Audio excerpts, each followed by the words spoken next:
Good evening and welcome to Scotland at 7. My name is McGlynn.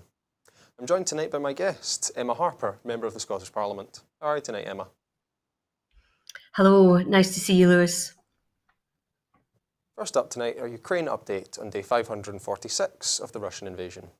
Breaking news as we come on the air this evening, there are reports that Yevgeny Prigozhin, the leader of the Wagner mercenary group, was on the list of passengers on a private jet which crashed near Moscow, killing all 10 passengers on board.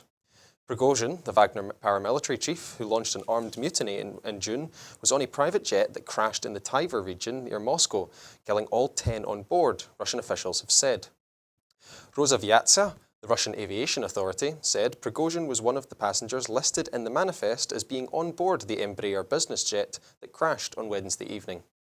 The cause of the crash was not immediately clear, but Prigozhin's long-standing feud with the military and the armed uprising he led in June would give the Russian state ample motive for revenge.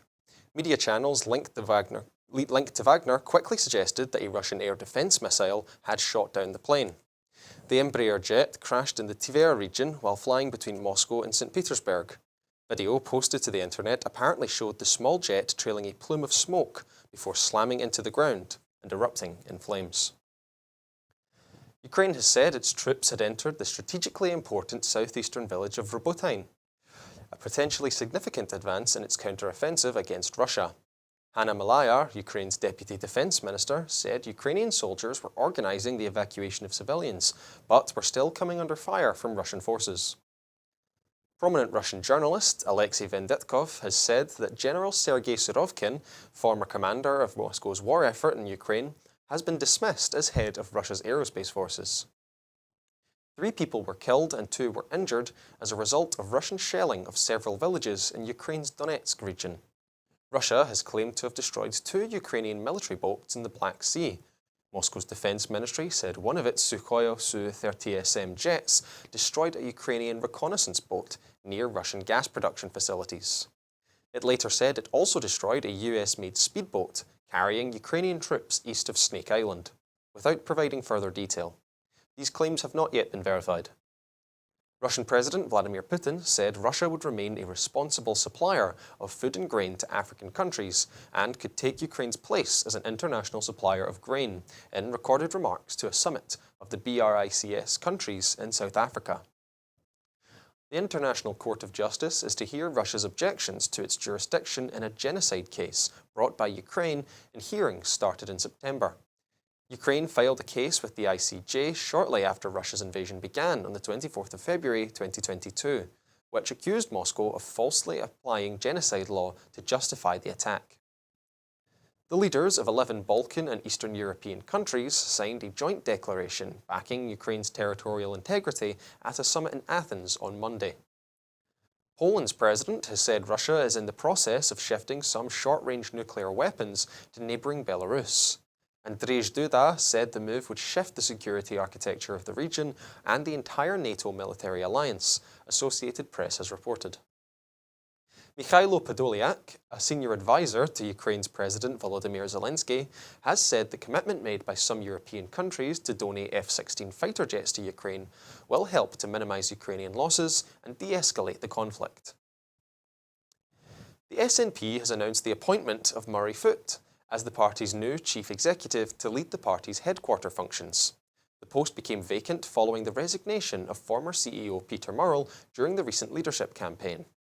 Mr. Foot was appointed following a recruitment exercise which generated significant interest from a range of high-quality candidates. Murray Foot was the head of communication and research for the SNP group at Holyrood from February 2020 to March 2023. Prior to that, he was editor-in-chief of the Daily Record and Sunday Mail from February 2014 to March of 2018, having previously held various newspaper executive roles. SNP business convener Kirsten Oswald MP welcomed the appointment. Murray was an exceptional candidate in a strong field. His managerial experience and skills will enable him to hit the ground running in delivering for SNP members, including leading changes in governance and transparency in party headquarters. Mr. Foot, whose background is in journalism with significant management experience, was most recently the head of media for the SNP and the Scottish Parliament. He commented, "I am delighted to take up this important role and look forward to helping build the campaign for independence, both by strengthening the SNP's headquarter functions and supporting the party's formidable organisations across Scotland." Mr Foot will take up his appointment on Monday. Emma, how do you feel about this recent appointment? Thanks, Lewis. I'm actually quite chuffed to hear that Murray Foot has been appointed as the Chief Executive of our party. I worked really well with Murray in comms and in his role, and I found him really receptive to issues that affect me and my SNP colleagues in the South Scotland region. He was really eager to hear what issues that we have specifically in the South. So I'm happy that Murray has been appointed, and like Kirsten Oswald, I know he's got excellent experience and the ability to basically lead our party. An issue came up it was Monday night, I was at a branch meeting, and transparency and governance was one of the items on the agenda. So it'll be great to see Murray hitting the ground running, and hopefully to be able to follow up with these issues that need to be addressed. So, having worked with Murray in the past yourself, do you feel he's the right candidate for this position then? I think he's got loads of experience and a wide range of skills and ability in order to take on the chief executive role of the party. So it's something that I'm really looking forward to. I know he's not starting until Monday, but the South Scotland Assembly that we've been planning for ages is happening on Saturday in Dumfries, where we're going to welcome the First Minister and the Deputy Leader Keith Brown, as well as Jamie Hepburn and a number of other MSPs, MPs and councillors to Dumfries. So one of the things that it would be fab. I might need to send Murray Foot a message tomorrow and see if we can get him to start 2 days early and see if he can come down to Dumfries and help us build the case for increasing the yes vote in the South Scotland. Thank you, Emma. India has become the first country to successfully land a spacecraft near the south pole of the moon, in a historic moment that drew cheers at watching parties around the country. India is on the moon, Sridhara Panikkar Samantha, the chair of the Indian Space Research Organisation, said as the Chandrayaan-3 spacecraft's Vikram lander touched down shortly after 6 p.m, near the little explored lunar south pole, in a world first for any space programme. The successful landing marks India's emergence as a space power, as the government looks to spur investment in private space launches and related satellite-based businesses. People across the country were glued to their television screens as the spacecraft approached territory that scientists believe could hold vital reserves of frozen water and precious elements. "This is a victory cry of a new India," said the Prime Minister Narendra Modi, who was seen waving the Indian flag as he watched the landing from South Africa, where he is attending the BRICS summit. "We are witnessing history." In the few final minutes before touchdown, the lander executed a complex manoeuvre, slowing down from 3,730 miles an hour to nearly zero, and turning from a horizontal to a vertical position. The right tilt and thrust at this moment were vital. It was this end manoeuvre that went wrong in the final few minutes of India's last moon mission in 2019, when the lander failed to change position and hurtled towards the surface during the final braking phase. India is using rockets much less powerful than the US did back then. Instead, the probe orbited Earth several times to gain speed before embarking on its month-long lunar trajectory. The next phase of the plan is for a rover called Pragyan, the Sanskrit word for wisdom, to roll out from the lander on a ramp, then roam around the moon's surface for 2 weeks. It has been designed to take pictures, conduct experiments on the geology and the origins of the Earth, and investigate the presence of water ice. If found in significant quantities, water ice could allow future crew missions to set up a base there, as it could be used to extract oxygen and fuel. Some scientists believe that the South Pole, which is hidden from Earth's view and is full of craters and trenches, may be the most promising site for a future base.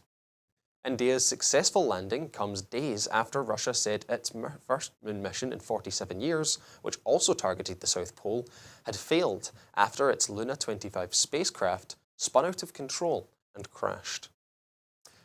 Emma, this is quite an exciting story in the terms of space travel. What do you make of it?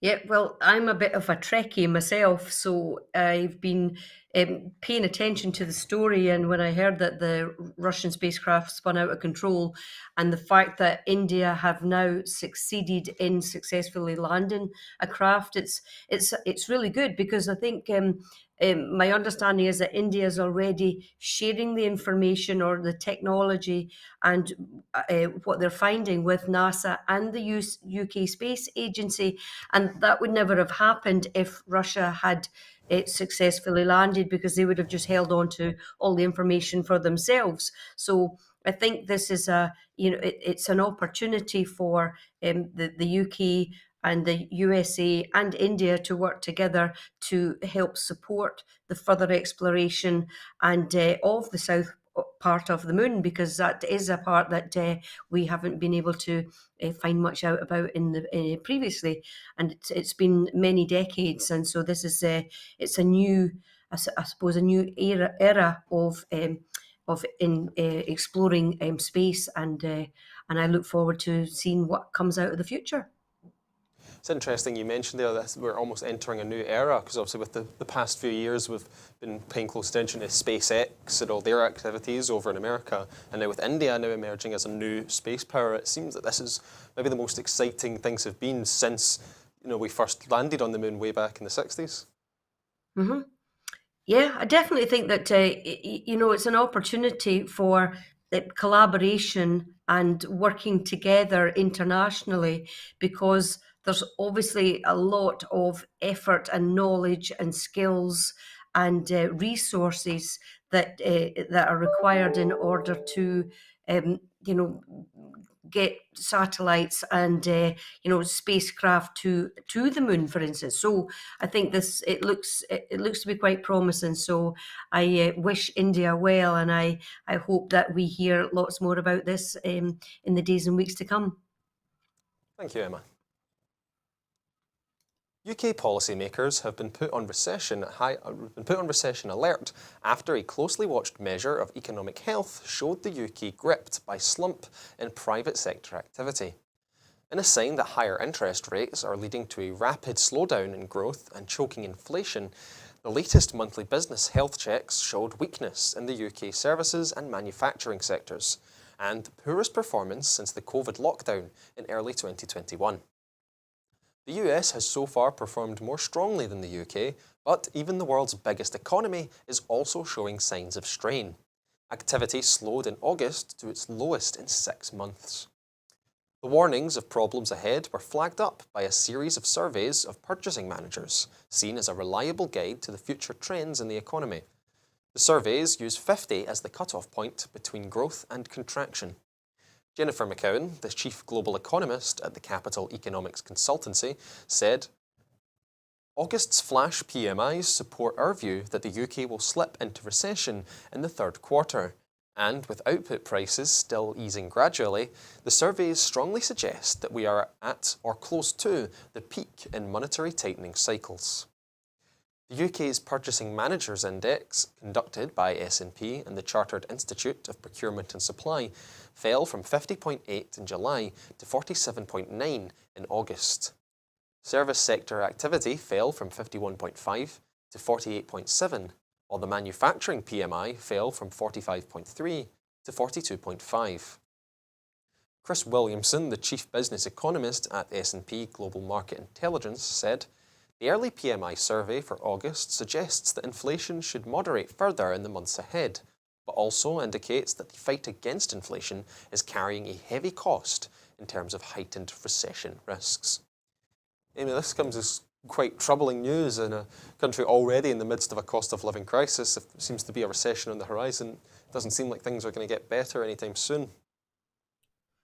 Yep, it is quite worrying, of course. And, we are still living through a cost of living crisis. And we need to remind people that the austerity measures that were inflicted upon people in Scotland were caused by an irresponsible and reckless UK government. So, and all these problems compounded by Brexit, labour shortages, we've got some real challenges for our hospitality businesses in Scotland to try and find Labour and our European neighbours who helped us with our hospitality businesses in Scotland, including our NHS as well. It's really has had an impact. Brexit has had a massive impact, and it's something that I think we need to remind people of, because again, in Scotland, 62% of folk didn't want to exit the European Union, but we're being dragged out against our will, and it's something that I think we need to just keep reminding people that the cause of this cost of living crisis, which we're being subjected to ahead of winter coming up, it's just another reason why Scotland could do so much better as an independent country, where we could make our own decisions and make our own better decisions for the people and the citizens in Scotland. So would you say that the Scottish Government is being held back with regards to what it can do to support people through this crisis by Westminster at the moment? Absolutely. I think it doesn't matter where we turn. Like in my work over recess, we've had many ministerial visits here in the South Scotland region, both in Scottish Borders and Dumfries and Galloway.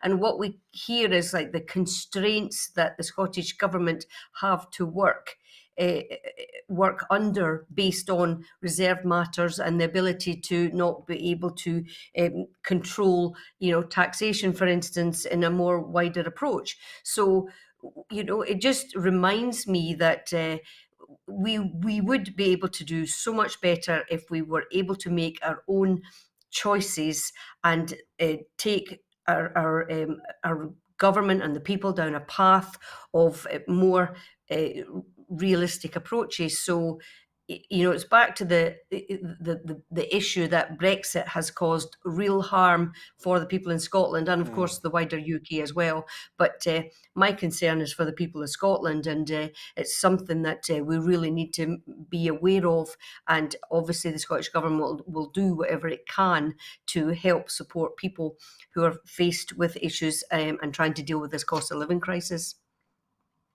Thank you for your insight, Emma.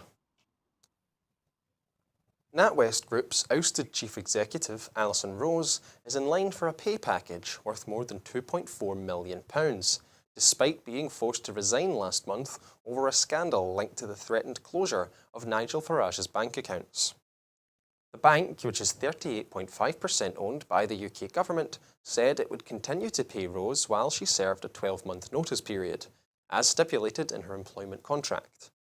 That includes a near £1.2 million cash salary, £115,566 in pension payments, and around £1.2 million of NatWest shares.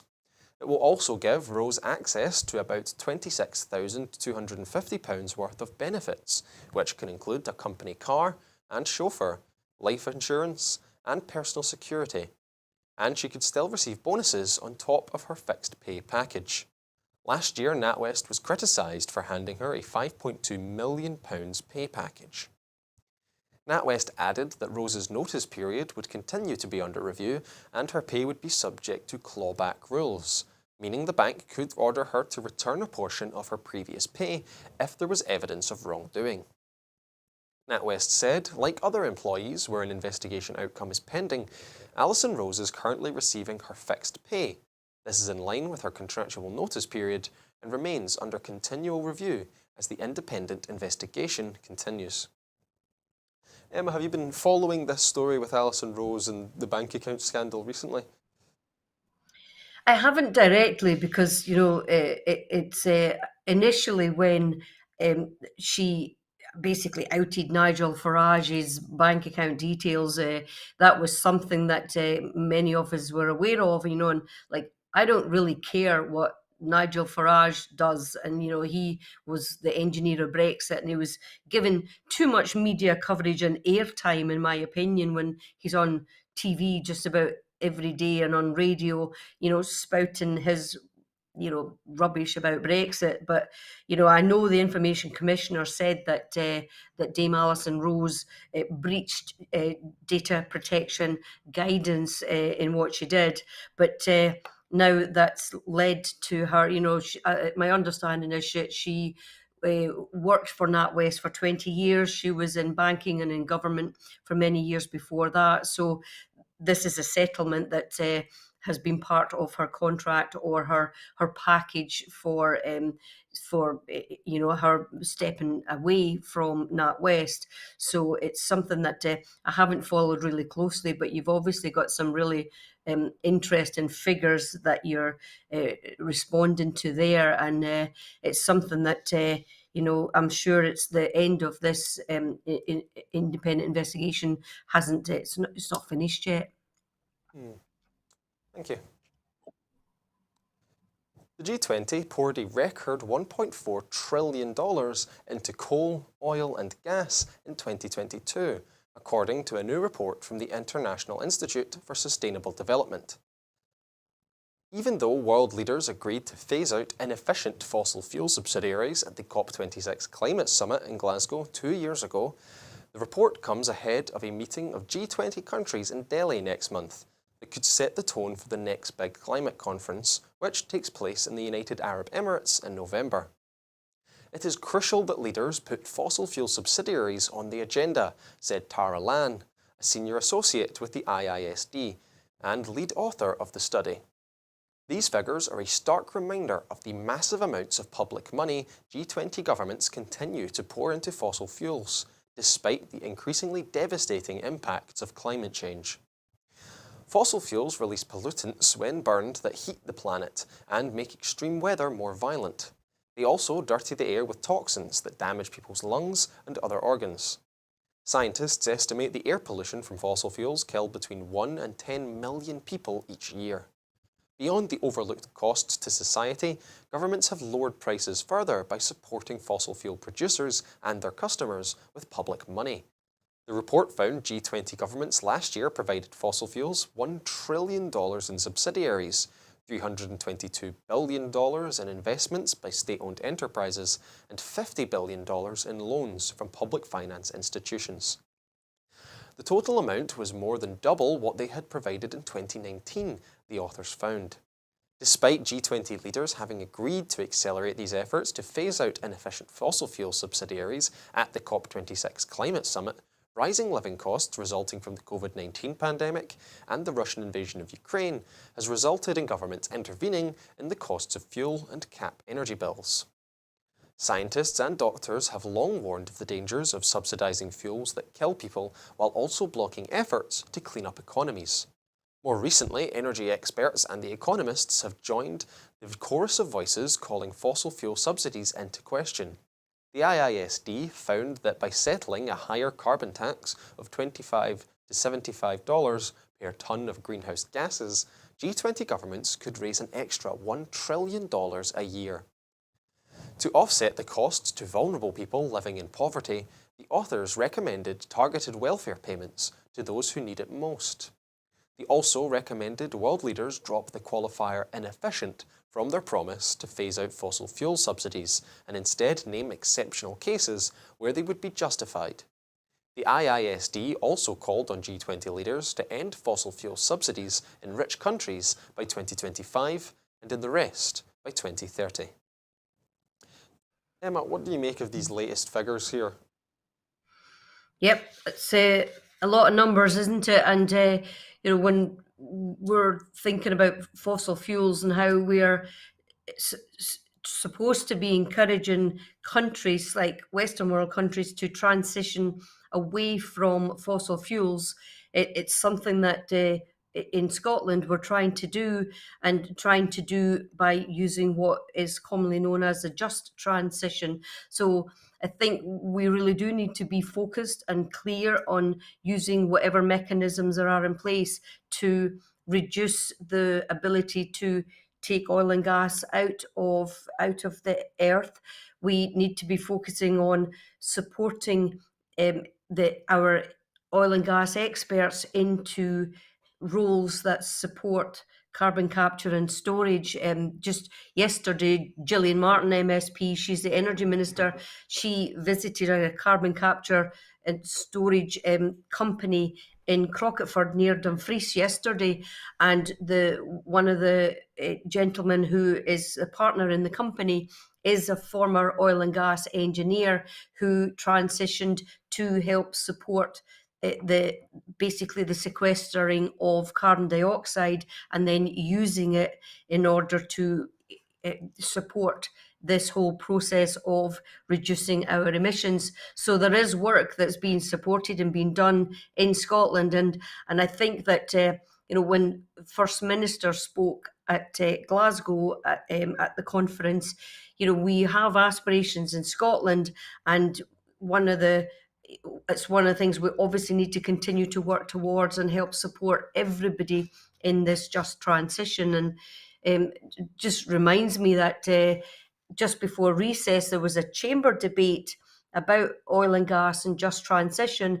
And I spoke in that debate as a South Scotland MSP, and we didn't have oil and gas structures in the southwest of Scotland, but just transition is for all of us to work towards and consider and look at how we support the masses of renewable energy that we have. And for me, we've got loads of offshore wind, onshore wind, we've got hydro, and we've got solar that we can use across Scotland, but for me in the south of Scotland. So there's a lot of work that we need to help support people so that we can make this transition away from depending on fossil fuels.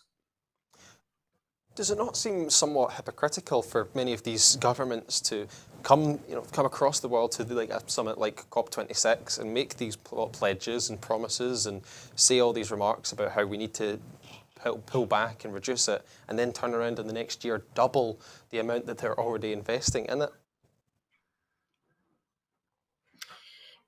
Yeah, I mean, specifically, I think what we need to do is make sure that we hold our governments to account. We need to look at what it is they are subsidising, and in Scotland's aims of supporting people away from oil and gas, it's quite interesting because we now have the Prime Minister awarding oil and gas, like new contracts for oil and gas exploration in Scotland, and I think that will actually de-incentivise the transition away from fossil fuels. So that's closer to home, that we should be asking our voters to hold the UK government, the Tory government, Rishi Sunak's government. We should be asking the voters to hold him to account and not introduce new licenses off the shores of Scotland. But I think looking at the challenges that we have across the world. I mean, Scotland will play its part. Scotland is choosing to pursue processes of sequestration and reduction in emissions, and supporting in any way we can a transition away from fossil fuels, and that's something that I support. Thank you, Emma. Surgeons have performed the first ever womb transplant on a woman in the UK, opening up the possibility for dozens of infertile women to have children every year. The woman's sister was the living donor of the womb. The 34-year-old was incredibly happy and over the moon with the success of the 9-hour operation, according to the medical team behind the pioneering procedure. She now plans to have 2 children using IVF. The married woman was born with a rare condition, meaning her original womb was underdeveloped. She received a donor womb from her 40-year-old sister, who already had 2 children of her own. More than 90 womb transplants have been carried out internationally, including in Sweden, the US, Saudi Arabia, Turkey, China, the Czech Republic, Brazil, Germany, Serbia and India, with most involving a living donor. About 50 babies have been born as a result. The co-lead surgeon, Isabel Quiroga, a consultant surgeon at the Oxford Transplant Centre, part of Oxford University Hospitals, said she was thrilled and extremely proud that the surgery had been a success. The patient is incredibly happy, she said, adding she was absolutely over the moon, very happy, and is hoping that she can go on to have not 1, but 2 babies. Her womb is functioning perfectly, and we are monitoring her progress very closely. A second UK womb transplant on another woman is scheduled to take place this autumn, with more patients in the preparation stages. Surgeons have approval for 10 operations involving brain-dead donors, plus 5 using a living donor. The recipient, who lives in England and asked not to be named, received her sister's uterus in an operation in February at Churchill Hospital in Oxford. It took 9 hours and 20 minutes, and she was well enough to leave the hospital after 10 days. The co-lead surgeon, Professor Richard Smith, at the clinical lead at the charity Womb Transplant UK, and a consultant gynecological surgeon at the Imperial College of London, said the operation had been a massive success. The woman receiving the womb was born with Mayer-Rokitansky-Hauser syndrome, MRKH, a rare condition affecting about 1 in 5,000 women. With MRKH, women have underdeveloped vagina and underdeveloped or missing womb. The first sign of the condition is usually when a teenage girl does not have periods. The transplant is expected to last a maximum of 5 years before the womb is removed. Before surgery, the sisters underwent extensive counselling and were reviewed by gynecologists, transplant surgeons, obstetricians, psychologists, anaesthesiasts, and pharmacists. They were also assessed by a Human Tissue Authority independent assessor to ensure that they were aware of the risks and to confirm they were entering into the surgery of their own free will. Well, this is quite a groundbreaking development. Obviously, it's been done before in other countries, but this is the very first in the UK. It's quite an interesting story.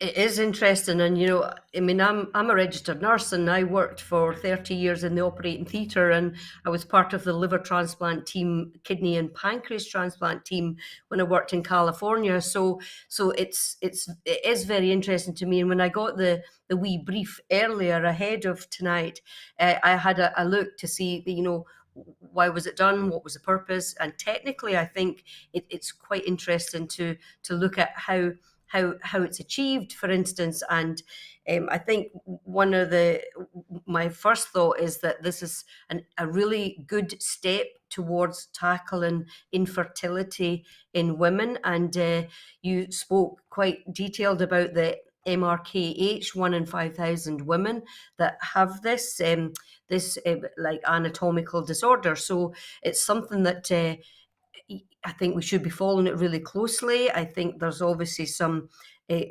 immune response challenges that we need to keep an eye on. And I think our surgeons in the UK should be commended. And it looks like they've got a programme of continuing to be able to look at other patients as well. So it's interesting to hear about the approval for the other donors and then recipients as well. So I think I'll be keeping an eye on this as we go forward, and hopefully that we'll have some successful pregnancies and babies born because of this uterus transplants. You mentioned there your own history with surgical environments. Is this something that back then you would have even thought was possible? It's something that in my time as a general nurse who was on the liver transplant team, we were just dead chuffed to be doing like kidney pancreas transplants as part of the liver team. And we were splitting livers because when we had living related livers to donate for pediatrics, we would split a liver. And so the intricacies of the operation for that, and like the managing the vessels that need to be sutured, it's technically really difficult. But uterus transplant was not something that I remember even being talked about 20 years ago when I worked in California. And just on a more personal note, I suppose I've got an incredible thing for this woman's sister to do as well. Yeah, absolutely. I think you know the altruism of a donor who is going through an anaesthetic, whether it's an epidural or a spinal, as well as whether it's a general anaesthetic. The I suppose the ability to be able to support your sister who has wishes to carry a baby, and that altruism is something I think I'm sure both sisters are hugging each other right now and supporting each other as as we see how, all this progress takes its place and moves forward. So it's something that I think, giving them time to adjust is something that we would, I would support, and see what happens as the research and the surgery and everything goes forward in the future. Yeah. A witness in the criminal case against Donald Trump over the hoarding of classified documents retracted prior false testimony after switching lawyers last month and provided new information that implicated the former president, the Justice Department said late on Tuesday. The statements from the witness, a Trump staffer identified in court papers as the Director of Information Technology at Mar-a-Lago, was presented to prosecutors weeks before Special Counsel Jack Smith secured an updated indictment accusing Trump and two others in a plot to delete surveillance video at the Florida property. Prosecutors said in a court filing on Tuesday that the witness told a grand jury in Washington in March that he could not recall any conversations about the security footage. But in July, after being warned by prosecutors that he was a target of the investigation and after being advised that his lawyer might have a conflict of interest because of his representation of others in the investigation, the witness received a new attorney from the Federal Defender's Office and provided the Justice Department with information that helped form the basis of the revised indictment against Trump. His valet, Walt Nauta, and a third defendant, Carlos de Oliveira, according to the court filing. Prosecutors described the witness interaction in a filing that seeks a hearing in Florida about potential conflicts of interest involving the defense lawyer Stanley Woodward, who also represents Nauta. The prosecutors said that the target letter to Trump Employee 4 crystallized a conflict of interest arising from Mr. Woodward's concurrent representation of Trump Employee 4 and Nauta. They added, advising Trump employee number 4 to correct his sworn testimony would result in testimony incriminating Mr. Woodward's other client, Nauta. But permitting Trump employee 4's false testimony to stand uncorrected would leave Trump employee 4 exposed to criminal charges and perjury. A trial has been set for the 20th of May 2024 in the classified documents case. Trump has pleaded not guilty. Trump is also facing prosecution by Smith over efforts to overturn the results of the 2020 presidential election, as well as an indictment in New York in connection with hush money payments to adult film star. In Georgia, Trump has been indicted over attempts to subvert that state's 2020 election vote. Trump is expected to surrender at Fulton County Jail in Georgia on Thursday. Emma, I don't know, have you been following the various Trump lawsuits very closely? A little bit. It interests me because I lived in California for 14 years and was a little bit involved in what was happening in politics in America. So it's quite interesting. And this is just another a part of Donald Trump's psychodrama, as it's been called by other people. It's just another story in his, his, I don't know, I think he's really has got some criminal issues that he needs to answer to, and Jack Smith is making progress, and when his director of information technology has retracted his original testimony and is now revising his story, it's just another part of this whole story that may see Donald Trump, you know, pay the penalty and for his what seems to be criminal activity, and I'm sure people will be interested to see what happens as this goes on as well. I just think that there's a lot other things that are valuable for us in Scotland to be worried about, but I'm sure people are following Donald Trump's psychodrama story as well.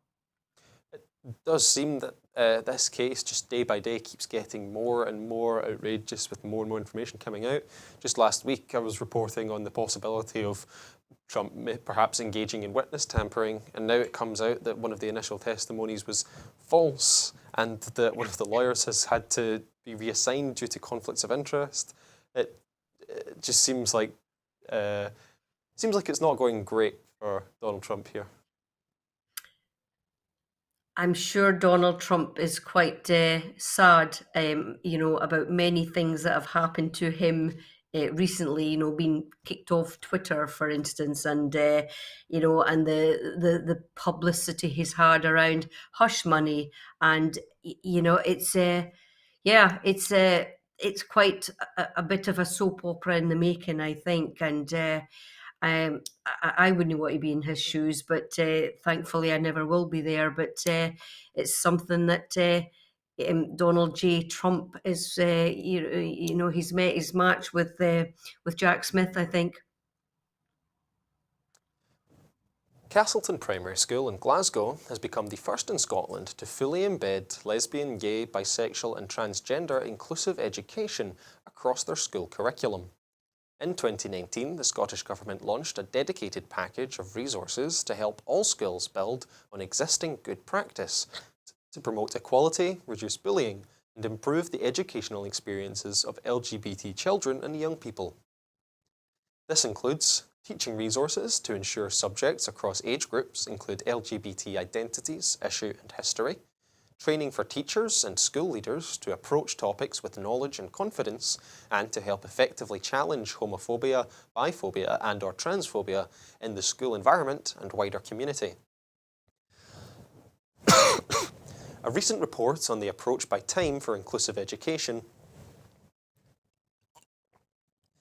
found it improved the attitudes and experiences of pupils and staff, including LGBT young people. Following a visit to Castleton Primary School on Tuesday, August 22nd, Education Secretary Jenny Gilruth said, "I was very pleased to visit Castleton Primary School, which is the first in Scotland to fully embed LGBT inclusive education right across the curriculum. Many schools across the country already take positive steps to educate learners about LGBT identities and issues, but this is an important milestone. We will continue to do all we can to help young people to reach their full potential in a diverse and inclusive society." We know that this approach has already improved experiences for many young people, with pupils reporting fewer instances of anti-LGBT behaviour, language and bullying, both in school and the wider community. It is clear that this inclusive approach to education is already delivering real results for young people. Scotland's education system must support everyone, and it is vital the curriculum is as diverse as the young people who learn in our schools. The inspirational work being undertaken at Castleton and schools like it across the country highlight how inclusive education can help to stamp out prejudice, and I look forward to seeing further progress on this work in the coming months and years. Emma, how do you feel about this recent development by Castleton Primary? So it's a culmination of work that's been taken forward. In 2018, the Scottish Parliament approved Time for Inclusive Education, and also, so I think that came into force in 2019. And I'd met the Thai campaigners myself in Parliament. There's been lots of events, and basically their aim is to promote equality, inclusivity, improve attitudes, and improve the experience of our young people as they go through school. We should be promoting tolerance, and it's something that if we can support the training of teachers and of our school leaders, and have our teachers comfortable in engaging our young people in topics that are important if we're to promote diverse, fair, equal, inclusive society, which is what we need to do in Scotland. So I think this is a good news story, and it's a culmination of many years of work, including Jordan and the Thai campaigners as well. So it's news that I welcome. Thank you, Emma.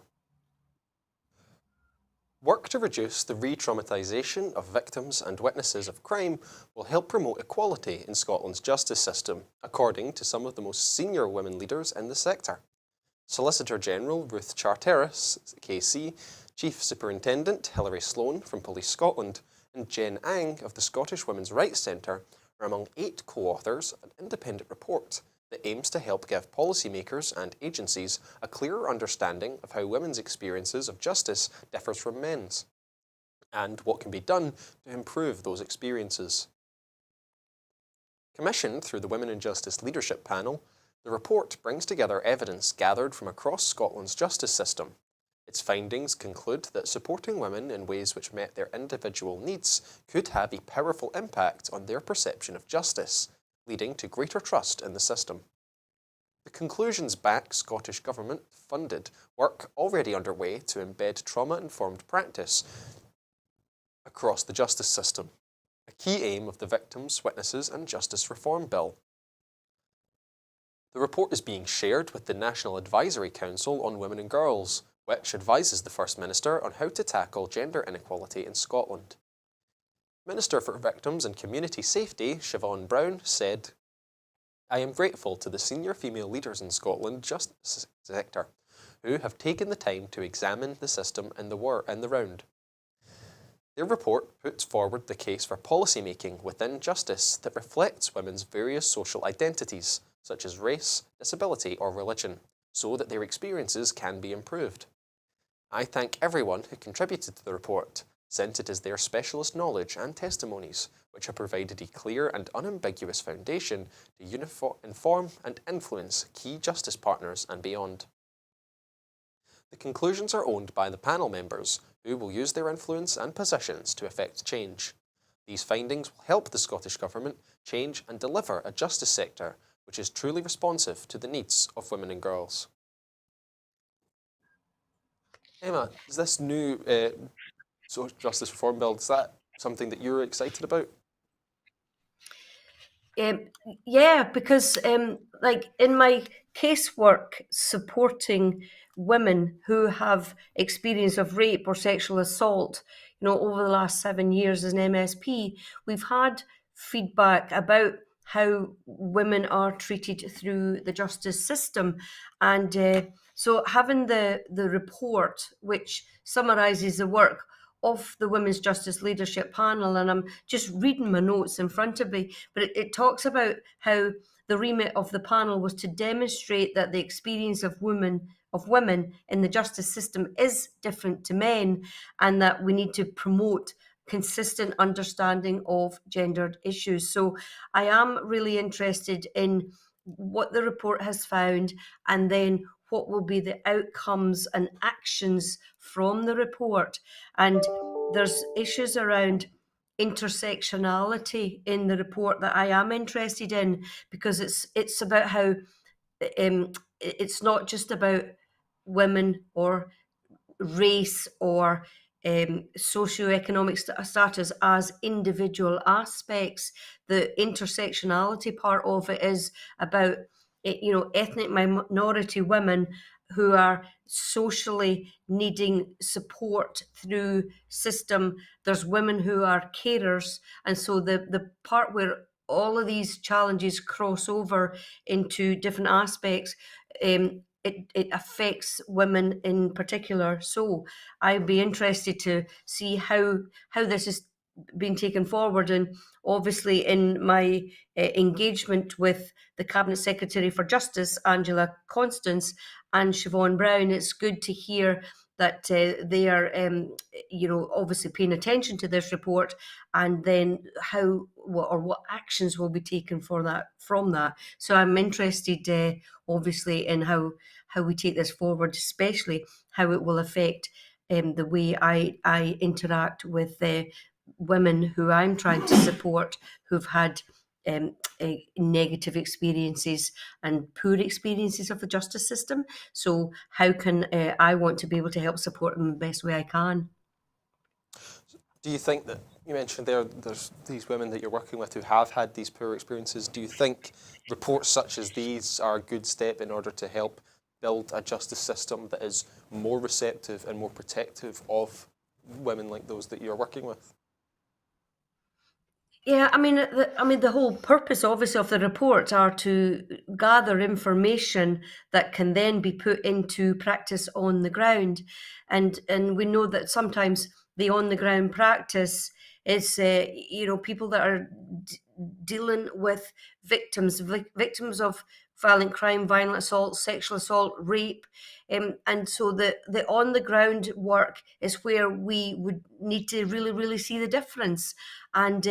If this report can help inform improved practice and improved approaches to support the way women are treated within the justice system, then so I welcome that this report has been done, and it's like, now let's see what's going to be delivered after that. Thank you, Emma. Well, that's about all we have time for this evening. I'd like to thank once again my guest, Emma Harper, for joining me. Thank you for sharing your insight on all of our stories tonight. Thank you. It's always good to be able to catch up and answer some of these questions. So thanks very much for asking me.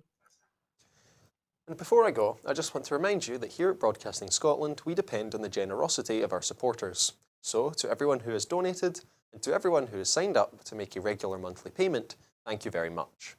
Our programmes will always be free to view.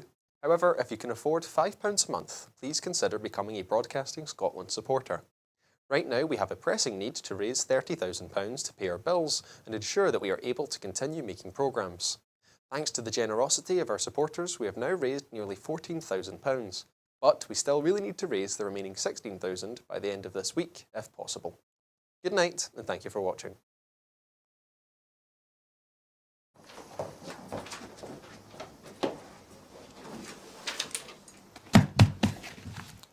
Hello and welcome to Broadcasting Scotland. My name is McGlynn. Hello and welcome to Broadcasting Scotland. My name is Saoirse Healy. Hello and welcome to Broadcasting Scotland. My name is Donald C. Stewart. Broadcasting Scotland is Scotland's independent broadcaster, providing factual news, reporting on the issues important to the people of Scotland. We are committed to public service broadcasting, and with your support, we will produce even more programmes. Provide opportunities for young people interested in media production and broadcasting, and challenge preconceptions of what Scottish media looks like, amplifying Scotland's voice and reflecting its communities. We can already deliver high-quality live news, and we will create the highest quality programmes for you to enjoy, but we can only do that with your support.